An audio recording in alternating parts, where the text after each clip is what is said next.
بسم اللہ الرحمن الرحیم۔ ہمارا اختتام سورۃ الطلاق پر ہو چکا اور انشاءاللہ ابھی آج سورۃ التحریم سے شروعات۔ یہ سورۃ التحریم کا ایک معاملہ جان لیجئے، جیسا کہ قرآن کی آیت میں اللہ پاک نے فرمایا، اور اگر میں حساب کے اوپر آ جاؤں تو کوئی چلتا پھرتا جاندار نہیں بچ سکتا۔ تو کچھ لوگوں کا گمان ہے کہ انبیاء معصوم ہوتے ہیں اور ان سے گناہ سرزد نہیں ہوتے۔ یہ بات بالکل بے بنیاد ہے، ایسی کوئی بات نہیں۔ انبیاء بھی انسان ہیں، آدم علیہ السلام انبیاء تھے، انسان تھے، ان کی غلطی کا قرآن میں ذکر ہے، انہوں نے اللہ سے التجا کی، معافی کی اور اللہ پاک نے ان کو معاف فرمایا۔ اسی طرح پھر نوح علیہ السلام کا بھی واقعہ ہم کو پتہ ہے کہ نوح علیہ السلام نے اپنے بیٹے کے بارے میں وہ کوتاہی کی، اللہ پاک نے ان کو اس کے اوپر بیان فرمایا اور انہوں نے پھر اس سے اللہ سے معافی مانگی۔ اسی طرح نبی علیہ السلام کے بارے میں بھی یہ تین باتیں جو کہ قرآن میں منشن ہے، جس کے اوپر اللہ پاک نے نبی علیہ السلام کو پکڑ فرمائی، یعنی کہ انہوں نے ایک عمل کیا تو اللہ پاک نے ان کو اس کے اوپر ٹوکا کہ آپ نے ایسا کیوں کیا، تو پھر اللہ پاک نے ان کو ان کی معافی کا بھی اعلان قرآن میں ہی فرمایا۔ تو یہ جس طرح کہ ہم نے سورہ توبہ میں پڑھا ہے کہ جب نبی علیہ السلام سے تبوک کے لوگ جو تبوک کے اوپر نہ جانے کے لیے اجازت مانگنے آئے تو اللہ پاک نے فرمایا آپ کو اللہ معاف کرے، آپ نے کیوں اجازت دے دی، اس سے پہلے کہ آپ کے اوپر ظاہر ہو جائے وہ بھی جو جھوٹے اور وہ بھی جو سچے ہیں۔ دوسرا ہم آئے گا انشاءاللہ آگے سورہ عبس، وہاں پڑھیں گے کہ نبی علیہ السلام کے پاس کوئی آیا اندھا تو نبی علیہ السلام نے اس سے تھوڑی سی چونکہ ان کے پاس کچھ اور لوگ کھڑے تھے تو اس سے تھوڑی پہلوتہی کی، جس کے اوپر اللہ پاک نے ان کو پھر وہاں ٹوکا۔ اور یہاں یہ جو سورہ تحریم میں ہے، اس کی یہ جو شروع کی آیت ہے، اس میں بھی یہی بیان ہوا۔ اللہ پاک نے فرمایا یا ایھا النبی لما تحرم ما احل اللہ لک تبتغی مرضات ازواجک واللہ غفور رحیم۔ تو اے نبی، اللہ پاک نے فرمایا اے نبی کیوں آپ حرام کرتے ہیں اس کو جو حلال کیا اللہ تعالیٰ نے آپ کے لیے، یعنی کہ اللہ پاک نے اپنے نبی علیہ السلام کو فرمایا کیوں آپ نے اپنے اوپر حرام کیا وہ جو اللہ نے آپ کے لیے حلال کیا، یعنی کہ نبی کا کام نہیں کسی چیز کو حلال اور حرام کرنا، بلکہ یہ اللہ کے حکم سے نبی بیان کرتے ہیں کہ اللہ نے یہ حرام کر دیا اور اللہ نے یہ حلال کر دیا، لیکن اپنی طرف سے یہ اختیار ان کو نہیں۔ تو اللہ پاک نے یہی بات ان کے لیے فرمائی کہ آپ نے کیوں اس طرح کیا۔ کیا آپ چاہتے ہیں رضامندی اپنی بیویوں کی، اور اللہ تعالیٰ بخشنے والا نہایت رحم والا ہے، یعنی کہ وہ بیویوں کا معاملہ یہاں کیا آ گیا، کیونکہ کچھ نبی علیہ السلام کی کافی ازواج تھی، تو ان میں سے کسی کی دلجوئی کے لیے انہوں نے ایک چیز کو کھانا چھوڑ دیا، ٹھیک ہے، تو وہ دوسرے اس کے اوپر وہ باتیں بنانے لگ پڑی، تو اللہ پاک نے ان کو وہ اس سے منع کیا کہ آپ نے کیوں اس طرح کیا، یعنی کہ وہ ایک چیز جو آپ کے لیے حلال ہے آپ نے کیوں کھانا چھوڑ دیا صرف اس بیوی کی خواہش کی وجہ سے۔ تو اللہ پاک نے فرمایا قد فرض اللہ لکم تحلات ایمانکم واللہ مولاکم وہو العلیم الحکیم۔ تحقیق مقرر کر دیا اللہ تعالیٰ نے تمہارے لیے کھولنا تمہاری ایمان کا، یعنی کہ حلال کر دینا اپنے ایمان کو، یعنی کہ کفارہ اللہ پاک نے آپ کے کسی بھی گناہ کے عمل کے لیے اللہ پاک نے کفارہ رکھ دیا، تو جس طرح یہ عمل ہوا بھی لازمی بات ہے اس کا کفارہ ہوگا۔ تو جو بھی عمل کوئی بندہ انسان کرتا ہے جو خود کو مسلمان کہتا ہے، جب اس سے کوئی گناہ سرزد ہوتا ہے تو اس کے لیے اللہ پاک نے کفارے مقرر کر دیے۔ اور اللہ تعالیٰ ہے مولا تمہارا، دیکھیں مولا صرف اللہ ہے، دیکھیں اللہ نے فرمایا آپ کا مولا اللہ ہے، تو اللہ پاک نے یہ بھی قرآن میں فرمایا وَلَمْ يَكُنْ لَهُ كُفُوًا أَحَدٌ کہ اللہ جیسا کوئی نہیں، اگر مولا اللہ ہے تو اللہ جیسا کوئی پھر مولا نہیں ہو، اور وہی ہے خوب علم والا اور خوب حکمت والا۔ وَإِذْ أَصَرَّ النَّبِيُّ إِلَى بَعْضِ أَزْوَاجِهِ حَدِيثًا فَلَمَّا نَبَّأَتْ بِهِ وَأَظْهَرَهُ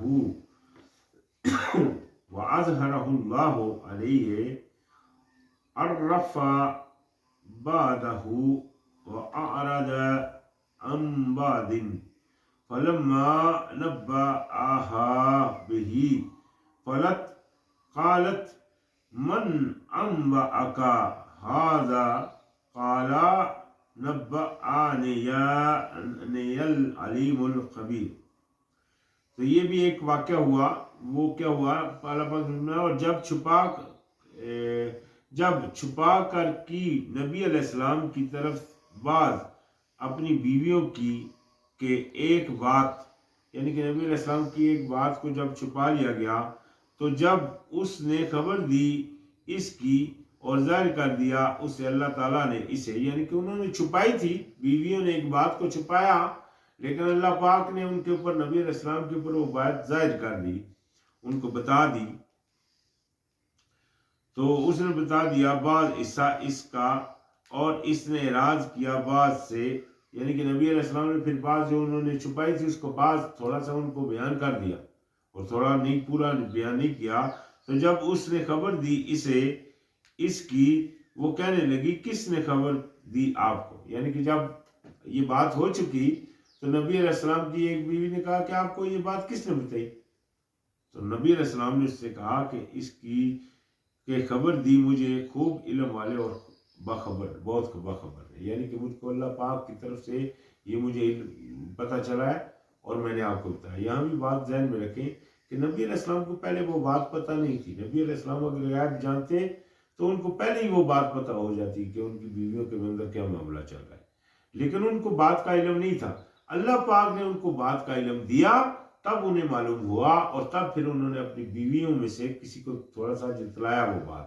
تو پھر انہوں نے پوچھا آپ کو کس نے خبر کی، یعنی کہ انہوں نے یہاں بھی ڈکلیئر کیا کہ ان کو خبر کی جو علم والا ہے اور باخبر ہے، یعنی کہ نبی علیہ السلام خود غیب نہیں جانتے، وہ اللہ کی دین تھی جو انہوں نے وہ بتایا.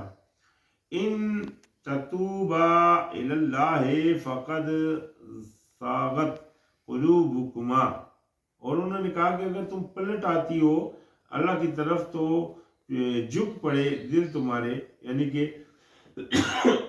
کج ہو گئے ہیں تمہارے دل. اگر تم پلٹ آتی ہو اللہ کی طرف. وَإِن تَظَاهَرَ عَلَيْهِ فَإِنَّ اللَّهَ هُوَ مَوْلَاهُ.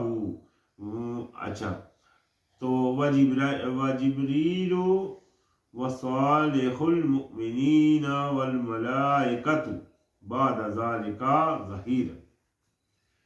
تو یہ ایک بہت اہم آیت ہے، اس میں یہ بات سمجھنے کی ہے. پہلے تو انہوں نے اللہ پاک نے فرمایا کہ اگر تم دونوں، یعنی کہ وہ عورتیں جو جن کے معاملے میں مسئلہ تھا، ان دونوں کو کہا گیا کہ اگر تم توبہ کرو اور اللہ تعالیٰ کی طرف یعنی کہ پلٹو، پس تحقیق جھک پڑے گئے ہیں دل کو تم دونوں، یعنی کہ تم دونوں کے دل جو ہے وہ غضب ہو گئے ہیں.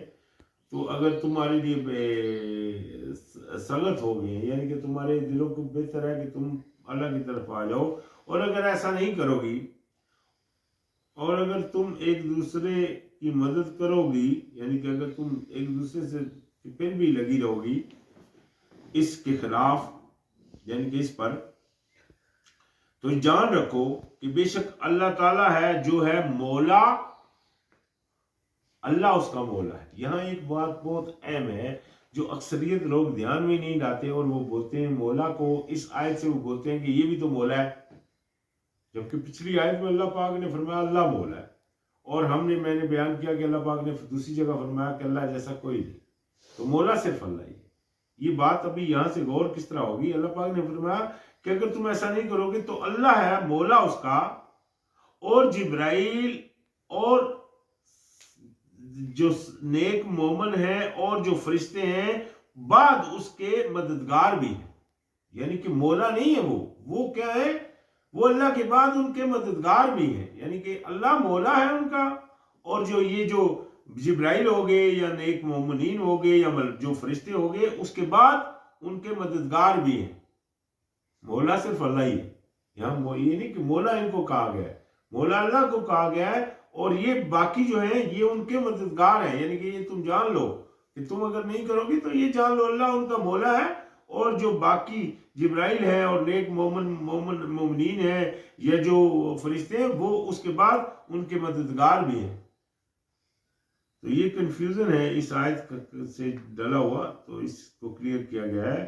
فرمایا عسیٰ ربہ ان طلقاکن ان یبدلہ ازواجا خیرا منکن مسلمات مؤمنات قانتات تائبات عابدات سائحات طیبات و ابکار. تو اللہ پاک نے فرمایا کہ یعنی کہ ان عورتوں سے اللہ پاک نے فرمایا، ان کی بیویوں سے، امید ہے رب اس کا اگر وہ طلاق دے دے تمہیں کہ وہ بدل کر دے دے اسے بیویاں بہتر تم سے. یعنی کہ اگر تم باز نہیں آؤ گی تو عجب نہیں ہے کہ اللہ اپنے بندے کے لیے خیر کرے اور آپ کو ہٹا کر آپ سے بہتر بیویاں ان کو دے دے، جو کہ فرما بردار ہوں، جو ماننے والیاں ہوں، جو اطاعت گزار ہوں، جو توبہ گزار ہوں، جو عبادت گزار ہوں یعنی کہ غلامی کرنے والیاں ہوں، جو روزہ دار ہوں، شوہر دیدہ یعنی کہ اپنے خاوند کو خوشی کرنے والی ہوں، اور کنواریاں ہوں. یعنی کہ اگر تم اس طرح نہیں کرو گی تو اللہ تعالیٰ ان کو اس جیسی بیویاں دے سکتا ہے. یا ایھا الذین آمنوا، اے ایمان والو، قوا انفسکم واہلیکم نارا وقودها الناس والحجارۃ علیہا ملائکۃ غلاظ شدید لا یعصون اللہ ما امرہم ویفعلون ما یؤمرون. اللہ پاک نے فرمایا اے ایمان والو، اب بچاؤ اپنے آپ کو اور اپنے گھر والوں کو آگ سے.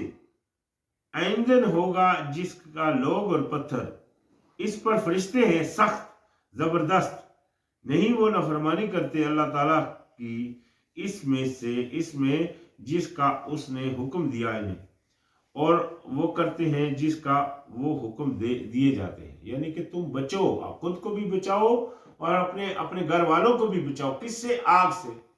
ابھی گھر میں مین جو ہیڈ ہوتا ہے گھر کا وہ باپ ہوتا ہے، جس کو پاپا بھی بولتے ہیں، فادر بھی بولتے ہیں، یعنی کہ جو گھر کا مین ہیڈ ہے.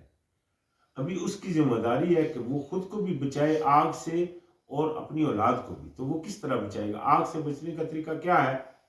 آگ سے بچنے کا طریقہ جو اللہ پاک نے اپنی کتاب میں بیان فرمایا وہ ہے اللہ کو ماننا اور اللہ کی ماننا.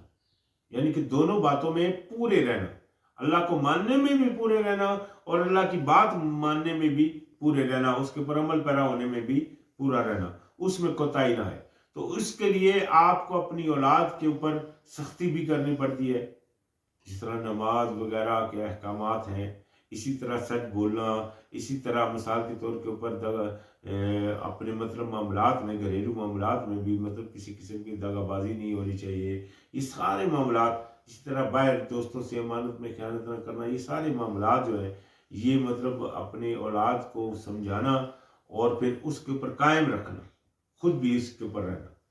تو یہ ہوگا ایک اچھے باپ کا کام، کیونکہ اس کا حکم ہے اللہ کی طرف سے کہ وہ اپنے آپ کو اور اپنے اہل کو بچائے آگ سے. تو وہ اسی طرح بچا سکتا ہے جب وہ کسی کو مطلب روک نہیں سکتا آگ سے، لیکن وہ صرف کہہ سکتا ہے اور ان کو حکم دے سکتا ہے کہ بیٹا اس طرح کرنا ہے.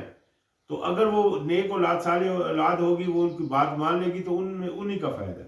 اور اگر نہیں مانیں گے تو لازمی کے بعد جوان جب ہو جاتی ہے اولاد تو اس کے اوپر اس کا زور پھر ختم ہو جاتا ہے.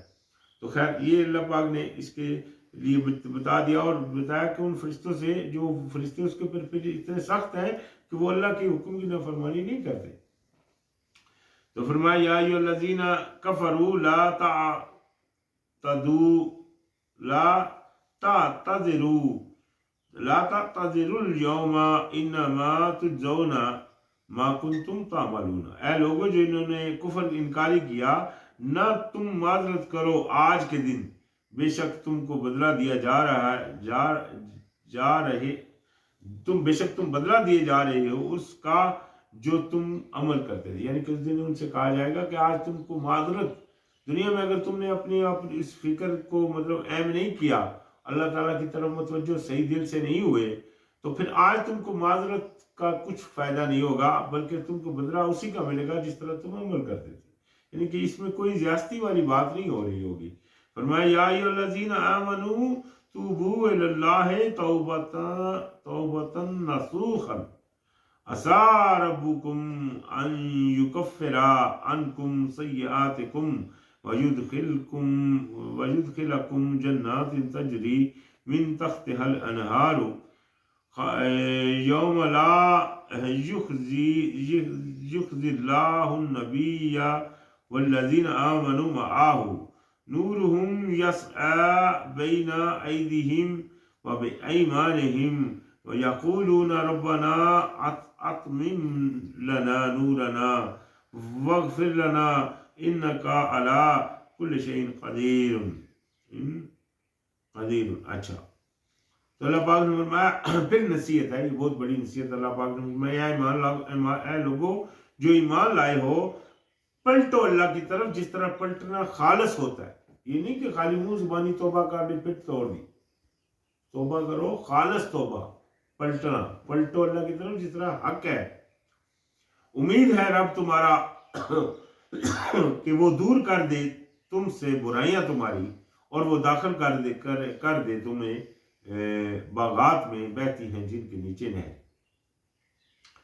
جس دن نہ رسوا کرے گا اللہ تعالیٰ اپنے نبی کو. یعنی کہ تم اگر صحیح طرح سے پلٹو گے تو امید ہے، یہ امید رکھو کہ اللہ پاک آپ کو مطلب آپ کی باقی جو گناہ جو جانے والے ہوتے ہیں وہ آپ سے درگزر کر دے اور آپ کے باقی سب گناہ معاف کر دے.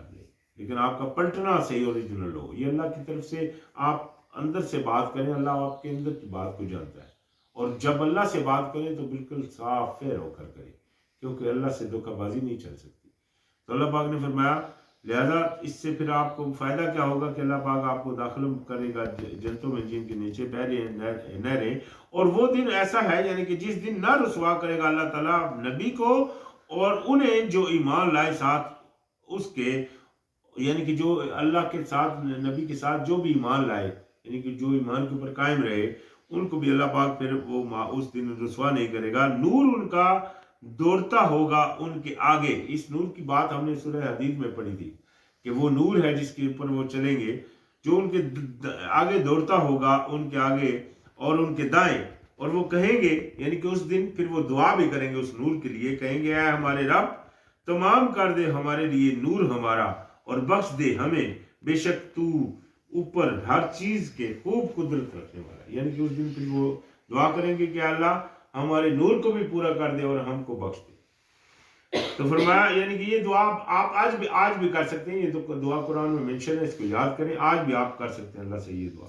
فرمایا یا ایھا النبی جاہد الکفار والمنافقین واغلظ علیہم ومأواہم جہنم وبئس المصیر. تو اللہ پاک نے فرمایا اے نبی جہد کریے، جہاد کریے کافروں سے اور منافقوں سے. یعنی کہ کافروں جو نہیں مانتے، منافق جو کہتے ہیں کہ مانتے ہیں لیکن عمل نہیں کر رہے، ان سے آپ کیا کریے؟ جہاد کریے اور سختی کیجیے ان پر. یعنی کہ ان کے معاملے میں سخت رہیے. اگر تو آپ چاہتے ہیں کہ وہ بھی ٹھیک ہو جائیں تو ان کے معاملے میں سخت رہیے، اور ویسے بھی اگر نہیں بھی ٹھیک ہوتے تب بھی ان کے معاملے میں سختی ہونا ضروری ہے، کیونکہ وہ اللہ کے انکاری بن رہے ہیں، اللہ سے دھوکے بازی کر رہے ہیں. تو لہذا ایسے لوگوں کے سخت ہونا بہت ضروری ہے. فرمایا ان پر اور ٹھکانہ ان کا ہے جہنم ہے. ان کا ٹھکانہ بھی جہنم. اللہ نے بتا دیا. یہ کون لوگ ہیں؟ جو اللہ کی بات نہیں مان رہے یا کہہ رہے ہیں کہ مانتے ہیں تو عمل نہیں کر رہے. ٹھیک ہے. اور کتنی بری ہے لوٹنے کی جگہ، یعنی کہ پھر ان کا ٹھکانہ جہنم ہے جو بہت بری جگہ ہے لوٹنے کی. فرمایا ضرب اللہ مثل الذین کفروا امرأۃ نوح وامرأۃ لوط کانت تحت عبدین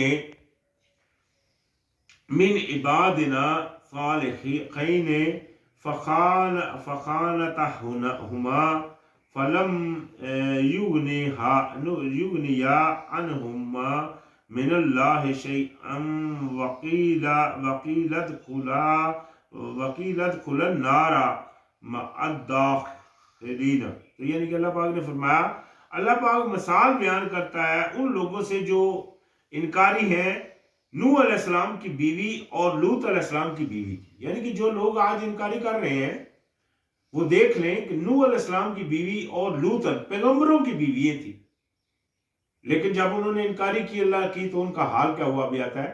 تو بات یہ ہے یعنی کہ ان کا پھر حال کیا ہوا، دونوں تھیں یعنی کہ بیویاں دونوں تھی، یعنی وہ بیویاں تھی نیچے دو بندوں کے ہمارے، یعنی کہ دو ہمارے بندوں کے ہمارے غلاموں کی بیویاں تھی، وہ ہمارے غلاموں میں سے، یعنی کہ ہمارے جو غلاموں میں سے غلام تھے دو، ان کی وہ بیویاں تھی جو دونوں نیک تھے، وہ دونوں نیک تھے. تو ان دونوں نے خیانت کی ان سے، یعنی کہ ان کی بیویوں نے ان کی خیانت کی تو نہ دونوں کام آ سکے ان دونوں کی، یعنی کہ پھر وہ پیغمبر ان کے کام نہ آ سکے. یعنی کہ آج ایک پیر کا بیٹا ہوتا ہے، اس کی گدی نشینی چلتی چلتی ختم ہی نہیں ہوتی، ایسی بات نہیں ہے. پیغمبر کا بھی بیٹا کوئی ضروری نہیں ہے وہ نیک ہی رہے. یہ دیکھیں پیغمبروں کی بیویاں تھی لیکن نہیں نیک ہو سکی. اللہ پاک نے ان کا تذکرہ فرما دیا کہ وہ دونوں بھی ان کے کچھ کام نہ آ سکے.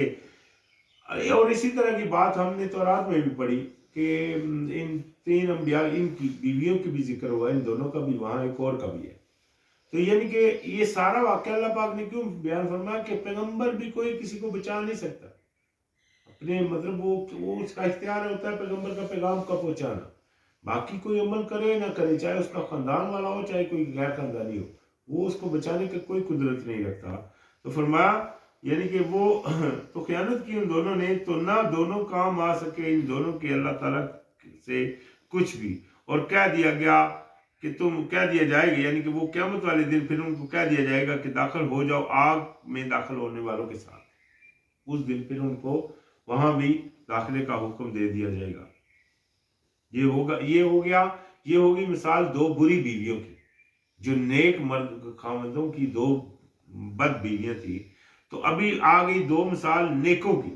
وَضَرَبَ اللَّهُ مَثَلَ الَّذِينَ آمَنُوا امْرَأَتَ فِرْعَوْنَ وَإِذْ قَالَتْ رَبِّ ابْنِ لِي عِندَكَ بَيْتًا فِي الْجَنَّةِ وَنَجِّنِي مِنْ فِرْعَوْنَ وَعَمَلِهِ وَنَجِّنِي مِنَ الْقَوْمِ الظَّالِمِينَ. تو یہ اللہ پاک نے فرمایا اور بیان کرتا ہے اللہ تعالیٰ، بیان کی اللہ تعالیٰ نے ایک مثال ان کے لیے جو ایمان لائے فرعون کی بیوی کی. یعنی کہ فرعون کی بیوی کی مثال، ابھی فرعون بد تھا ہم سب جانتے ہیں، لیکن اس کی بیوی نیک تھی. تو جب اس نے کہا، یعنی کہ اس فرعون کی بیوی نے التجا کی اللہ سے، یہ دعا ہے، یہ بھی دعا قرآن میں مینشن ہے، آپ کر سکتے ہیں. تو اس نے کہا اے میرے رب بنا میرے لیے اپنے پاس ایک گھر جنت میں اور نجات دے مجھے فرعون سے اور اس کے عمل سے، اور نجات دے مجھے ان لوگوں سے جو بے انصاف ہے. یعنی کہ اس کی بیوی نے یہ دیکھے وہ نیک بھی ہوئی اور اس نے اللہ سے التجا بھی کی، تو اللہ نے اس کی التجا ہمارے یہاں کتنے عرصے بعد قرآن نازل ہوا اور اس میں اللہ پاک نے وہ ہمارا سبق بنا دیا. کتنی بڑی بات ہے. تو فرمایا اور ایک تو وہ مثال تھی وَمَرْيَمَ